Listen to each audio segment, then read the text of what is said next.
Mark புத்தகம் 8ஆம் அதிகாரத்தில் வாசித்தீங்கன்னா, இயேசு அங்கு ஜனங்களுக்கு செய்கிற ஒரு அற்புதத்தை பார்க்கலாம். அது எப்படின்னா, 3 நாள் அவருடைய வார்த்தையை கேட்டுக்கொண்டிருக்கிற ஜனங்க வழியில் போனால் சோர்ந்து போவாங்கன்ட்டு அவர் சொல்கிறாரு. எல்லாரையும் இவர்கள் சாப்பிடத்தக்க அப்போ எங்கே கொள்ளலான்னு கேட்பாரு. இவ்வளோ பேர் சாப்பிட்றதுக்கு இந்த வனாந்தரத்தில் கொடுக்கக்கூடாது அப்படின்னு பிலிப்பு சொல்லுவார். அப்பொழுது இவர்களெல்லாம் வரிசையாக உட்கார வச்சு அங்கு அப்பத்தை எடுத்து ஆசீர்வதித்து விட்டு கொடுங்கன்னு அவர்களுக்கு கட்டளை கொடுக்குறாரு. அதை செய்கிறாங்க. செஞ்சு முடித்த உடனே ஆண்டவர் அந்த இடத்தை விட்டு கடந்து போகிறார். அப்படி கடந்து போகும்போது யாக்கோப்பு, யோவான், பேதுரு இவர்கள் 3 பேரை கூட்டிக் கொண்டு ஒரு மலையில் ஏறி போய் மறுரூபமாக்கி காண்பிக்கிறார். இதை பார்த்த பேதுரு சொல்கிறாரு, ஆண்டவரே, உமக்கு ஒரு கூடாரம், மோசேக்கு ஒரு கூடாரம், எலியாவுக்கு ஒரு கூடாரம், 3 கூடாரம் போடுவோம் அப்படின்னு அவர் சொன்னோடனே ஒரு மேகம் அவர் மேலே நிழலாடும். அந்த மேகத்திலேருந்து ஒரு சத்தம் உண்டாகும், இவர் என்னுடைய நேசகுமாரன், இவருக்கு செவி கொடுங்கன்ற வார்த்தை கேட்கும்.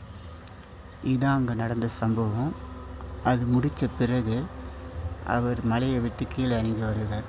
இப்போ வரும் பொழுதே ஒரு பெரிய சம்பாஷணை நடக்குது. அங்கே கேட்குறாரு, என்ன ஜனங்க என்னப்பா சொல்கிறாங்கன்னா, அதுக்கு ஒருத்தர் சொல்கிறார், ஆண்டவர் உண்மை எலியான்றாங்க, ஒருத்தர் எரேமியா தீர்க்கதரிசின்றாங்க, ஒருத்தர் மரித்து போன யோவான்றாங்க, இப்படி 3 பேரையும் சொல்லுவார். அப்போது பேதுரு சொல்லுவார், நீர் ஜீவனுள்ள கிறிஸ்துன்னுவார். இந்த வார்த்தையை கேட்ட உடனே ஆண்டவர் சொல்லுவார்,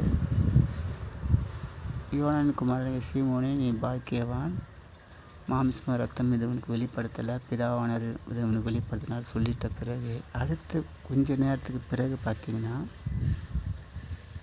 இவர் சொல்லுவார், நான் வேத பரிசல்கிட்ட போயிட்டு பாடுபட்டு 3ஆம் நாள் உயிர்த்தெழ வேண்டியது அப்படின்னு சொன்னோடனே இந்த பேதுரு உடனே சொல்லுவான், ஆண்டவர் இது உமக்கு சம்பவிக்கக்கூடாது, இது உமக்கு நடக்கக்கூடாது ஆண்டவரே அப்படின்னோடனே அவர் சொல்கிற ஒரே வார்த்தை, எனக்கு பின்னிட்டு போ சாத்தான் என்றார்.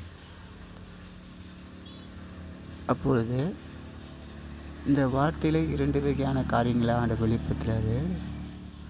மனுஷருக்கு ஏற்றவை சிந்திக்கிறாயே, தேவனுக்கு ஏற்றவை நீ சிந்திக்கலையே, அந்த வார்த்தையை ஆண்டவரத்தில் பயன்படுத்துகிறாரு.